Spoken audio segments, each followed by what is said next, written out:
Assalamu alaikum students. Welcome to the ChemQuest, and in this lecture we will discuss about analytical concept of accuracy and precision.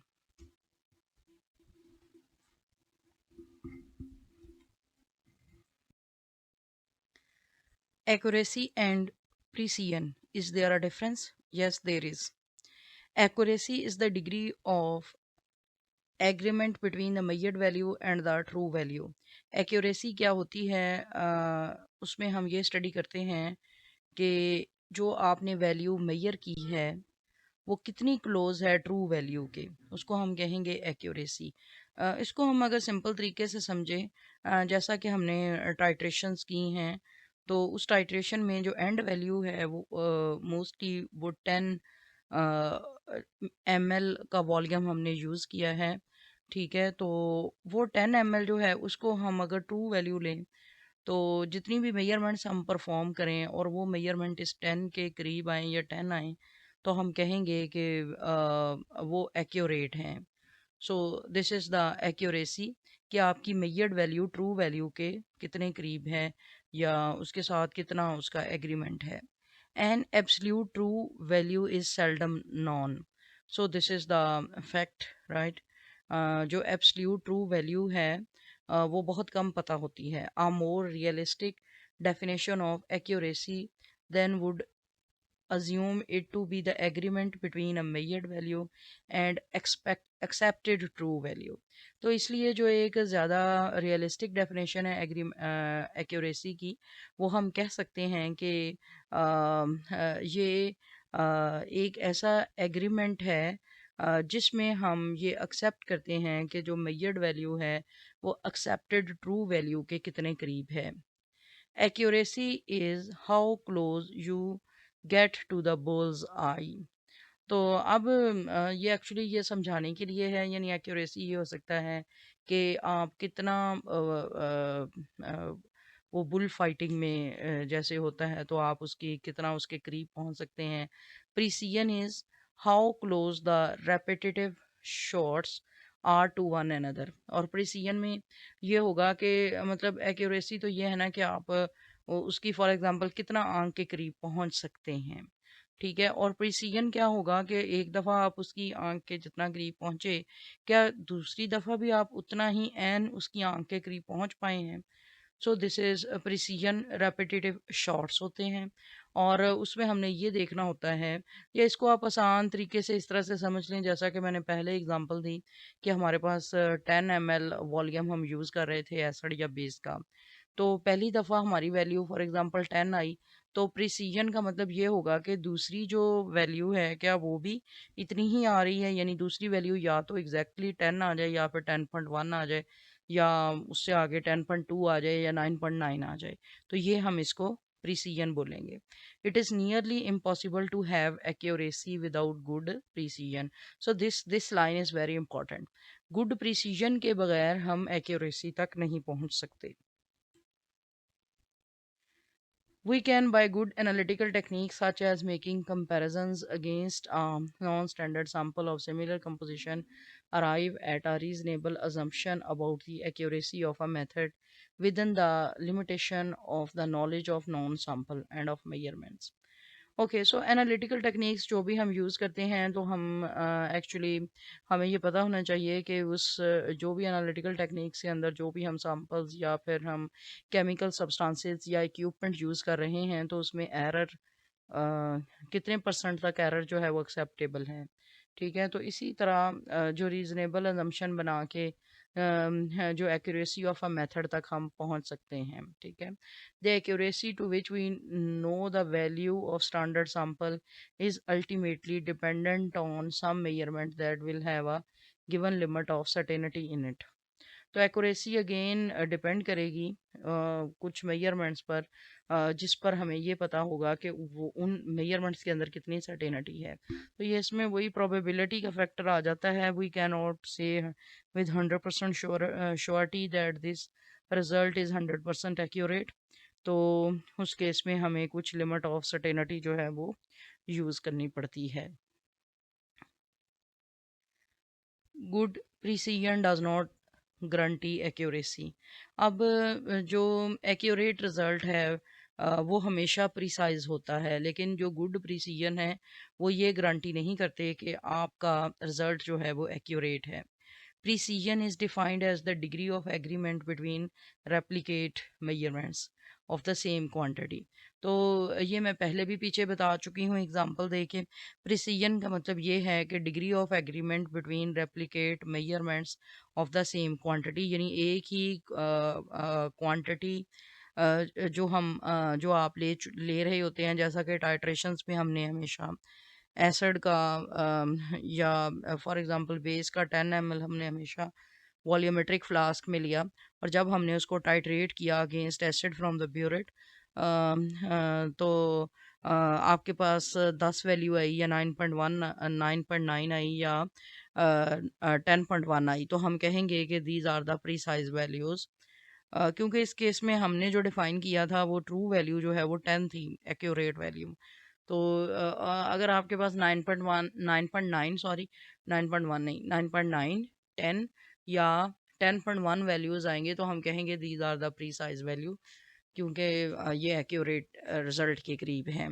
तो इसीलिए precision को हम define करते हैं degree of agreement between replicate measurements. तो 3 दफ़ा जो हमने एक्सपेरिमेंट परफॉर्म किया उसको रेप्लिकेट मेजरमेंट बोलते हैं, और उसमें डिग्री ऑफ एग्रीमेंट यानी उनका आपस एक दूसरे के क्लोज होना, एग्री करना एक दूसरे से, उसको हम प्रिसीजन बोलते हैं। That is it is the repeatability of a result, यानी इसका मतलब ये भी है कि हम रिप्रोड्यूस करते हैं, रिप्रोड्यूसिबिलिटी या रिपीट करते हैं रिजल्ट को, जैसा कि इस एक्सपेरिमेंट में हमने 3 दफ़ा रिपीट किया था। The precision may be expressed as the standard deviation, the coefficient of variation, the range of the data, or as a confidence interval, example given 95% about the mean value। अच्छा, अब ये सारी statistical terms हैं, यानी precision को express किया जाता है as standard deviation, the coefficient of variation, the range of the data, और as a confidence interval, example given 95% about the mean value. तो एक्चुअली जैसा कि यहाँ 95% लिखा हुआ है, तो स्टेटिस्टिकली हम 5% एरर जो है वो अलाउ कर सकते हैं, लेकिन उसमें हमें अगर स्टैटिस्टिक्स अप्लाई करें तो वो फिर ये स्टैंडर्ड डेविएशन है, द कोएफिशिएंट ऑफ वेरिएशन है, the range of the data, और एज अ कॉन्फिडेंस इंटरवल। तो इन सारे फैक्टर्स को, इन स्टैटिस्टिकल टर्म्स को अपने डेटा पे अप्लाई करते हुए हम प्रिसीजन एक्सेप्टेबल है या नहीं वो हम डिटरमिन या उसको कह लें कि स्पेसिफाई कर सकते हैं। Good precision does not assure good accuracy. तो आप देखें गुड प्रिसीजन जो है उसका मतलब ये नहीं होता कि आपका रिजल्ट एक्यूरेट भी है। फॉर एग्जांपल कुछ स्टूडेंट्स ने टाइट्रेशन परफॉर्म की और उनका रिजल्ट जो है जैसा कि आया 9.1 9.2, तो अब हम इनको प्रिसाइज वैल्यू तो कहेंगे लेकिन एक्यूरेट नहीं कहेंगे, क्योंकि एक्यूरेट वैल्यू हमारे पास 10 है। This would be the case for example if there were a systematic error in the analysis. For example कि हमारे पास एक सिस्टमेटिक एरर हो एनालिसिस के अंदर, the volume of a pipette use to dilute each of the sample may be in error. ठीक है, तो यानी जो पाइपेट का वॉल्यूम है हर सैंपल को डाइल्यूट करने के लिए उसमें एरर हो सकती है। This error does not effect the precision but it does effect the accuracy, यानी हमने हर दफ़ा गलती से पाइपेट का डाइल्यूट करने के लिए एक जैसा वॉल्यूम यूज़ कर लिया, तो ज़ाहिर है हमारा रिजल्ट प्रीसाइज तो आएगा, लेकिन अगर हमने वॉल्यूम ही गलत यूज़ किया है तो वो रिजल्ट हमारा एक्यूरेट नहीं होगा। On the other hand the precision can be relatively poor and accuracy में be good.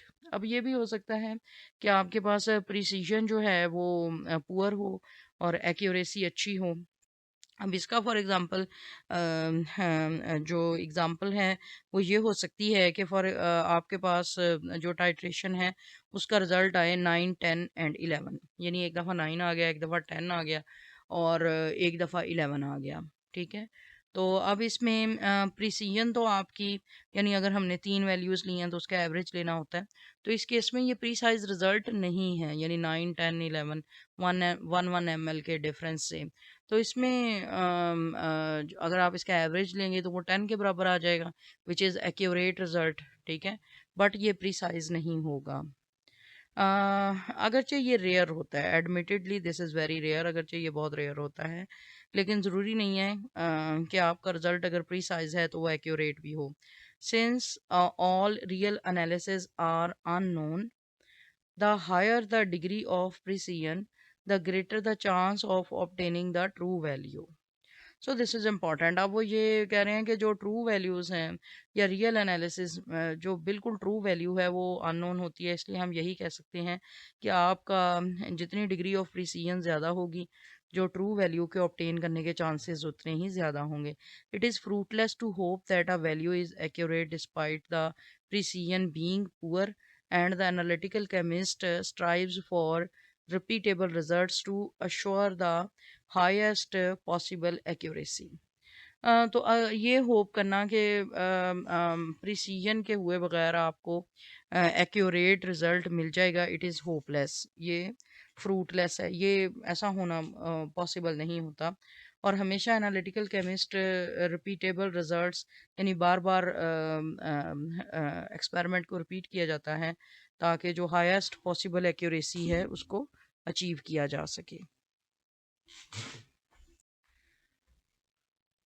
To be sure of hitting the target, shoot first and call whatever you hit the target. So this is the quote of Ashley Brilliant.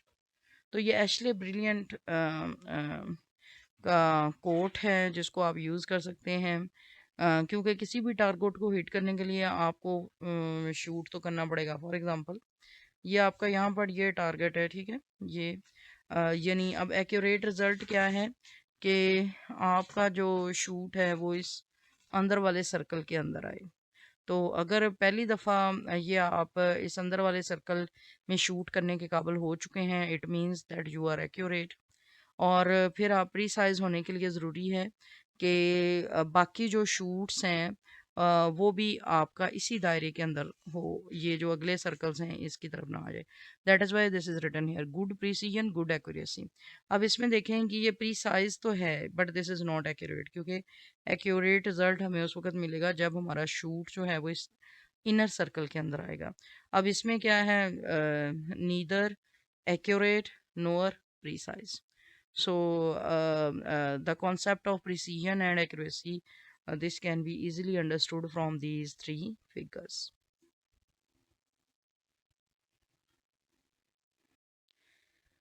Reliability increases with the number of measurements made. अब इसमें जितनी आप repetitive experiments करेंगे उतना ही experiment more reliable होगा, यानी जितना आपका प्रीसाइज मेजरमेंट्स ज़्यादा होंगी इसका मतलब है कि आपका एक्सपेरिमेंट उतना ही रिलायबल है। The number of measurements required will depend on the level of uncertainty that is acceptable and on the non reproducibility of the method। अब कितने आपको मेजरमेंट कम से कम करने चाहिए वो अगेन डिपेंड करता है कि आप कितनी ट्रू वैल्यू को अनसर्टेनिटी देते हैं, यानी कितना एरर आप एक्सेप्ट करते हैं, और ये मेथड जो है वो कितना रिप्रोड्यूसेबल है। रिप्रोड्यूसेबल का मतलब है कि आपने जो एक मेथड लैब के अंदर परफॉर्म किया है उसकी कंडीशंस को कंट्रोल करके आप उसके बेशक साल बाद वही कंडीशंस को मेंटेन करके क्या आप वही रिजल्ट अचीव कर सकते हैं। This is the reproducibility of the method. Thank you very much for having this lecture. Please subscribe, like and share. Allah Hafiz.